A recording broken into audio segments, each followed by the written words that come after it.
I'd rather not spill more blood today. I'll see what I can do. First, I'll see Murray."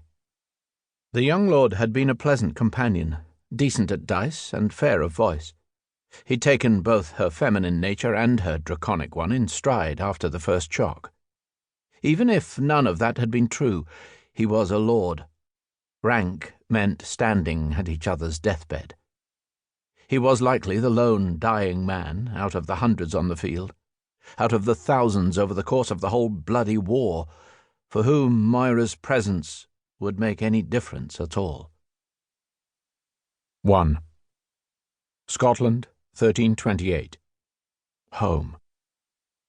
"Praise God," said Angus, and although Moira didn't share his vocal devotion, her silent thanks were equally heartfelt. She could have kissed the dark walls of MacAlasdair Castle like a sailor returning to land. She settled for an ear-to-ear grin and a yell that made the guards at the gate straighten up in alarm before they saw her face. It wasn't just that she'd been away for more than 20 years. It wasn't just that she was coming home victorious. The damn sky had opened for the last 2 days of her journey back.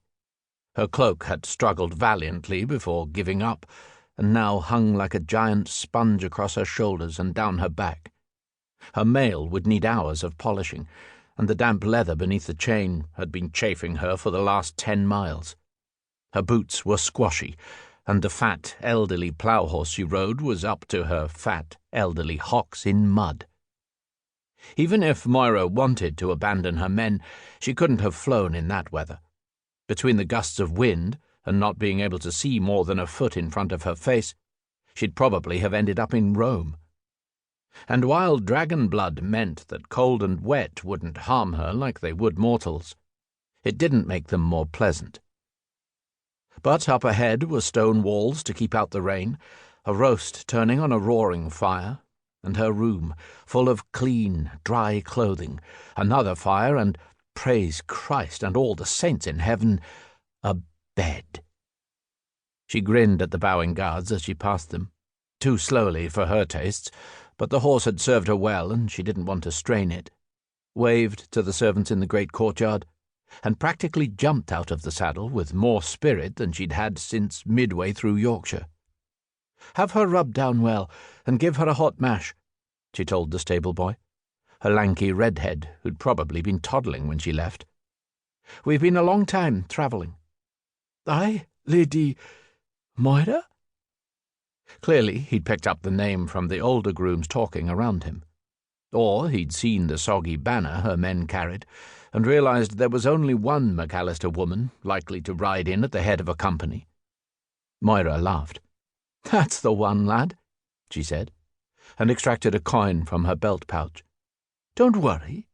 You'll have a chance to get used to me this time." Now free of the horse, she made good speed to the inner door. A number of smells filled the staircase beyond, but the castle was clean, and food odours were the strongest, bread and meat. It was just past lambing season, Moira remembered, and her stomach growled at the notion, sounding nearly as loud as her own roar could be in her other shape. "Lady Moira!" One of the maids rushed up to her and dipped into a curtsy, the top of her blonde head coming briefly to Moira's waist. It didn't rise above her chest when the girl stood either. She was a short one, and Moira was taller than most men.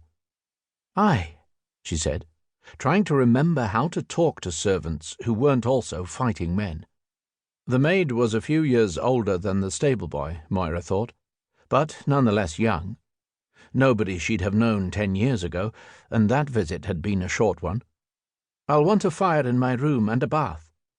God's wounds, but it was a relief to make such requests freely, knowing that she wasn't condemning a brace of footmen to sudden and intense labour. At most of the places where she'd been quartered, from farmhouse to castle, baths meant dragging tin tubs up a flight or two of stairs, then heating buckets of water and carrying them as well.